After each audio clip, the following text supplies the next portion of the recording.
بسم الله السلام عليكم سلاشنا ساعتي قليل وحرجينا في عنتين سو هذا سبسكرايب صار لايك صار فيديوga share gareey waxay naga caawinaysaa inaan si fudud u korno thank you dhismaha nafta mashruuca ugu weyn ee noloshaada qofka dhalinyarada ah ee maanta nool mashruuca ugu weyn uu ka shaqeyn karo waa noloshiisa iyo dhismaha naftiisa waa halka ay ku kala baxayaan qofka nolosha ku guuleystay iyo qofka nolosha ka dhacay qof waxa uu ka shaqeeyay dhismaha naftiisa iyo noloshiisa halka qof kale uu is ilaaway oo noloshiisana uu ilaaway weligaa ma isweydiisay sababta dhalinyaro fara badan kuwaasoo haysta fursad isku mid ah haddana ay u kala guulaystaan waxbarasho isku mid ah deegaan isku mid ah dal isku mid ah haddana mid waa u guulaysanayaa mid kalena waa u guuldareysanayaa mid waxa uu dhisanayaa nolol macno leh oo uu qof walba ku hamiyo midka kalena waqtigiisa ayuu si maalayacniya ku dhuminayaa nolosha ayuu ka dhacayaa oo naftiisa iyo noloshiisana way burburaysaa maxaa qofkan ka dhigay mid guulaystay kana ka dhigay mid nolosha ka dhacay iyagoo noloshoodii hore ay isku mid ahaayeen waa dhismaha nafta mashruuca ugu weyn ee uu ka shaqeeyay qofka guulaystay halka qofka guuldareystayna uu dayacay mashruucaasi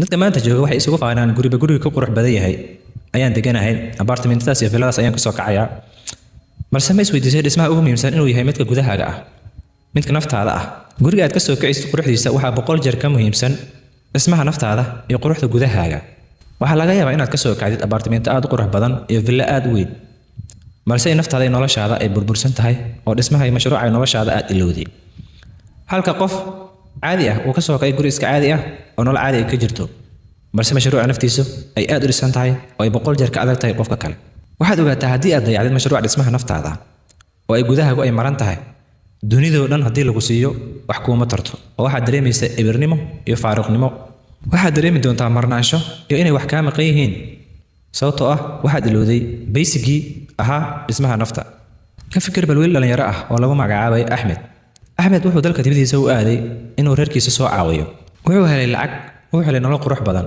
balse nolosha ayuu ka lumay oo ma lahayn mabda iyo qiyam toosan xilliyada adag qofka mabda adag leh naftiisuna ay dhisan tahay unbaa badbaada sidaas awgeed mashruuca dhisidda nafta ma ahan dooh ee waa daruuri dhanka kale wiil kaloo saaxiibkiisa oo joogay dalka ayaa waxa uu bilaabay inuu buugaag akhriyo xirfad uu barto naftiisana uu edbiyo laakiin axmed maanta waxa uu leeyahay lacag fara badan wuxuuna ku nool yahay nolol luxury ah laakiin gudaha ayuu ka maran yahay oo naftiisa kuma qanacsana waxa uu dareemayaa marnaan iyo firaaqo sababtoo waxa uu soo ilaaway mashruucii ugu muhiimsanaa ee nolosha qofka dhalinyarada ah dhismaha nafta laakiin saaxiibkiisa waxa uu leeyahay shakhsiyad ay dunidu ixtiraamto waxa uu noqday qof naftiisa ku qanacsan noloshiisana dhista axmed waxa uu leeyahay dadku waxay ugu ixtiraamaan lacagteeda oo keliya laakiin saaxiibkiisa shakhsiyadiisa oo adag iyo dhismaha naftiisa uu ka shaqeeyay intaas ayaa lagu ixtiraamayaa dadku waxay ka heybadaystaan qofka shakhsiyadda adag leh naftiisa ka shaqeeyay 100 jeer intay ka heybadaystaan qofka lacagta leh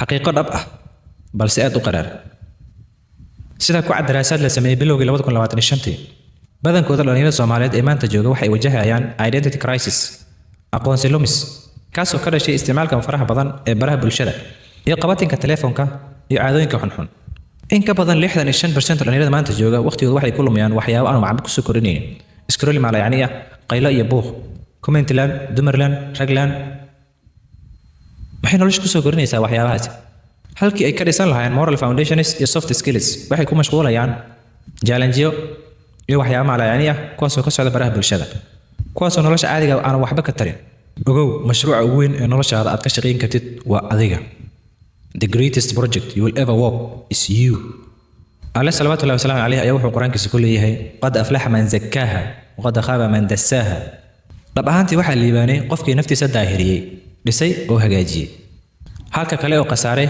قفكي نفتي سقري دمية أو بربري دينتين الإسلام كوحنا بريسا تزكية النفس ظاهرينتا إيه اسمها نفتا إن نفتا لظاهريو لغا شقيو لا حسابتمو لا هجاجيو إني تاي مدة جوشة الدون إيه آخرب ما اسمي كرتيد ما نهجاي كرتيد naftaadana ma hormarayso mana toosayso haddii aadan lahayn xiriir dhab ah abuurihii adigu ku abuurtay rabbi subxaana watacaala iyo hagahaagii suubanaa akhlaaqda badnaa ee nabigeena maxamed nabadgelyo naxariis korkiisa ahaatee sal allahu alay wasalam saaxib dhismaha naftu ma ahan keliya inaad lebis qurxan aad xirato ama aad jiimka aad tagto waa inaad update ku samaysaa maskaxdaada softwarekaaga waa inaad ka gudubtaa dhibane victim mentality aad u gudubtaa hogaaminta leadershipka oo aad noqotaa mid hogaamiya naftiisa bulshaduna ay ku dayato haddii aadan ka shaqeyn mashruucaasi dhisidda naftaada ogow kama bixisid dhibaatooyinka faraha badan ee nolosha sababtoo ah ma aadan dhisin mashruucii ugu muhiimsanaa ee noloshaada, aasaaskii ugu adkaa.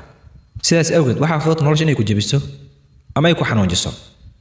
laakiin haddii aad dhisatid mashruucii ugu muhiimsanaa ee noloshaada oo ah naftaada, waxaad helaysaa adayg, adkaysi, ka gudbidda jaalanjiyada, dhibaatooyinka, xallinta dhibaatooyinka, iyo adkaysiga waayaha nolosha.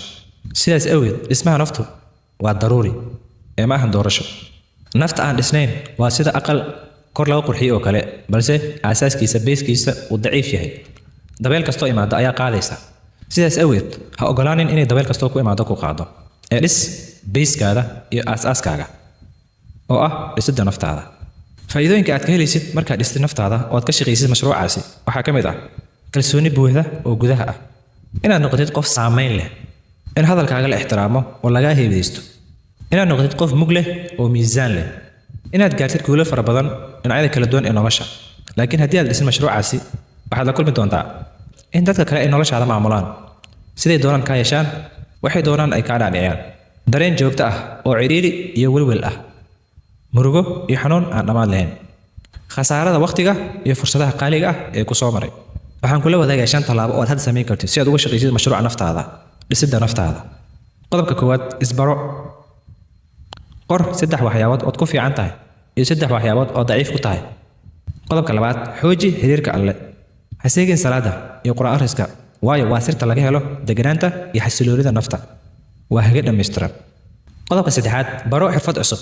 ha ku ekaanin wixii iskuulka lagu soo dhigay ama jaamacadda lagu soo baray. baro wax adduunka maanta looga baahan yahay, sababtoo ah wixii jaamacad iskuulka lagu soo baray dunidu waxba kama taraan. qodobka afraad, dooro saaxiibadaada. ka fogow dadka nolosha ka quustay, ka fogow dadka noloshoodu aysan ku qancinaynin. raadi dadka noloshooda aad ku dayin kartid, kuwaasoo ku saameynaya. qof walba wuxuu noqonayaa 5 qof ee saaxiibadiisa ee waqti ugu badan la qaato. isweydii marka, adigu dadka ugu badan aad waqti la qaadatid ma yihiin dad ku habboon mustaqbalkaaga? ma jeclaan lahayd qof iyaga ka mid ah oo kale inaad adigu noqotid? hadday maya tahay, hadda isbeddel, weli waqti aad haystaa. qodobka 5aad, samee akhris joogto ah. maskaxdaada kori oo cilmigaaga kori. maalin kasta ugu yaraan 10 bog akhri. saaxiibkayga qaaliga ah, noloshu ma ahan tijaabo, ee waa fursad hal mar oo kaliya lagu siiyey. maalin ayaynu dhiman doonaa dhammaanteen. sidaas awgeed maalintaad dhimanaysid aysan noqonin maalin qoomamo, ee kuu noqoto maalin faan aad ku faanaysid qofkii aad soo ahayd ee wixii aad ka soo qabsatay noloshaada. sababtoo ah fursadda noloshu waa hal oo keliya, dib ma u soo laabanaysid, mana lagu soo celin doono. waxa kaliya ka hari doona waa magacaaga iyo saamaynta aad ku yeelatay, dadka aad saamaysay, iyo qofka aad noloshiisa wax ka beddeshay. sidee buu naftiisa u dhisay? qof noocuu ahaa? yuuse saamayn ku lahaa? waa su'aalaha la isweydiin doono marka aad tagto. ha noqonin qof iska dhashay, iska noolaaday, kadibna iska dhintay iyagoo aanan dunida dareemin. ee noqo qof markuu dhashay dunidu saamayn ku yeelay, si qurux badan u noolaaday, markuu dhimanayana la tabaayo. dunidu markaad imaanaysid adiga ayaa ooynaysid, laakiin markaad tegaysid ka dhig dadku inay adiga kuu ooyaan. dadka qaar iyagoo la ogeyn ayay dhashaan, iyagoo la ogeyn ayay koraan, iyagoo la ogeyn ayayna dhintaan. ma doonaysaa inaad noocaas noqotid? mise halka kuwa kale markay dhashaan ay korayaanba la ogyahay, saamayn weyn dunida ku reebayaan, dad badan noloshooda wax ka beddelayaan, naftooda dhisayaan, bulshadoodana wax ka beddelayaan. kuwaasi markay dhimanayaan waa loo ooynayaa, dunidoo dhan ayaan ogaanaysaa. ma doonaysaa geeridaada ama dhimashada in dunidoo dhan laga ogaado, dad fara badan ay kuu soo duceeyaan? mise keliya kuwa dhintay nagaasa in lagu dhaha ayaa doonaysa?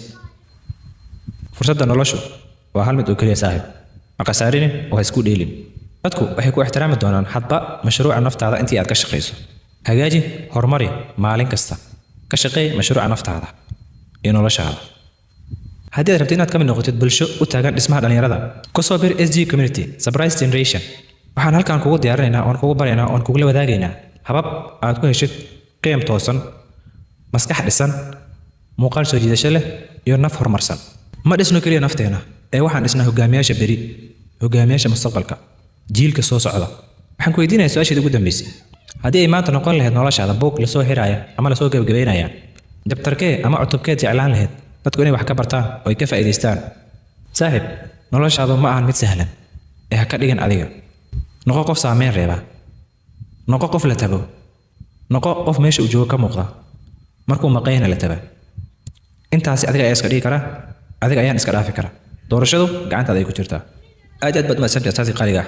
waxaan rajaynayaa inaan ka shaqeyno mashruucii ugu muhiimsanaa ee nolosheena oo ah dhisidda nafteena iyo horumarinta nolosheena insha Allah aan iskaalmayno aan isgarabsano aan wada dhisano aan noqono kuwa saameyn leh la tabo oo loo xiiso insha Allah anagu waan dooranay adigu ma nala jirtaa hanaga harin oo nala soco ku soo bir SG community waa hoyga dhalinyarada nooca oo kala ah ku soo bir oo ha seegin fursadan nala kor nala hormar nala dhis mashruuca naftaada si wada jira aan wada dhisano insha Allah waxaan rajaynayaa inaad ka faa'iideysteen subscribe star like star videoga una share garay saaxiib ama walaal nooca oo kala ah thank you waxaan oo balana videoga insha Allah ma'a salaam